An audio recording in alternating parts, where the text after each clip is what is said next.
I'm Elizabeth Chakrabarty, and I'm an interdisciplinary writer of poems, short stories, essays, and also the novel. My debut novel is called Lessons in Love and Other Crimes, and it was inspired by personal experience of race-hate crime. It's a hybrid, so it's a literary crime novel. It's also a queer love story, and it's bookended with essays which contextualise a life of, day-to-day racism, and also this question of how do we write about race-hate trauma. I started with the fiction, and as I was writing, I would leave myself little notes within the text, asking myself questions or saying the opposite of what I'd just written in the fiction. And so they're metafictional notes, drawing the attention of the reader to the fact that race, hate, crime within fiction, there will be closure. In terms of genre, in real life, of course, we don't have closure in the same way, and racism carries on. I thought it was really important to spell that out, especially in terms of the crime genre. It's about finding things out, putting things to bed, so to speak, and then moving on. Whereas psychologically, that's not what happens. I think what's really great about crime fiction is that you can deal with very, very difficult subject matter, but people do such different things with it. So you've got comic, cozy, psychoanalytical, right? And you've always got a certain kinds of characters. So, victims,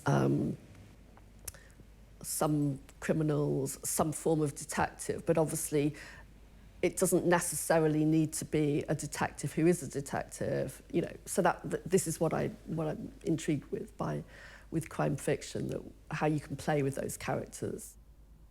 Whenever you're ready, it'd be good if you came in. We can go over the file together. A case review is due soon.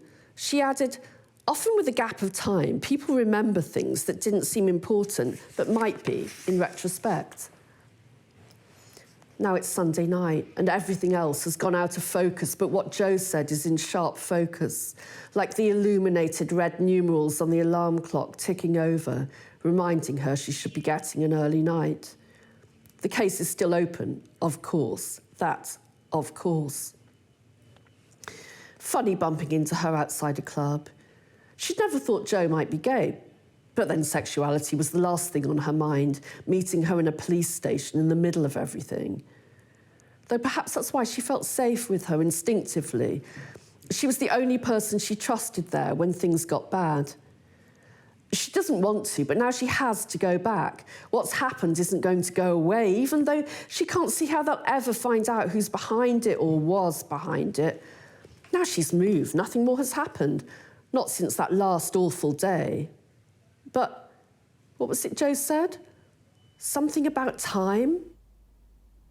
I've also been very pleased that there are French books in bookshops in Belgium, because I recently read a novel that I really loved.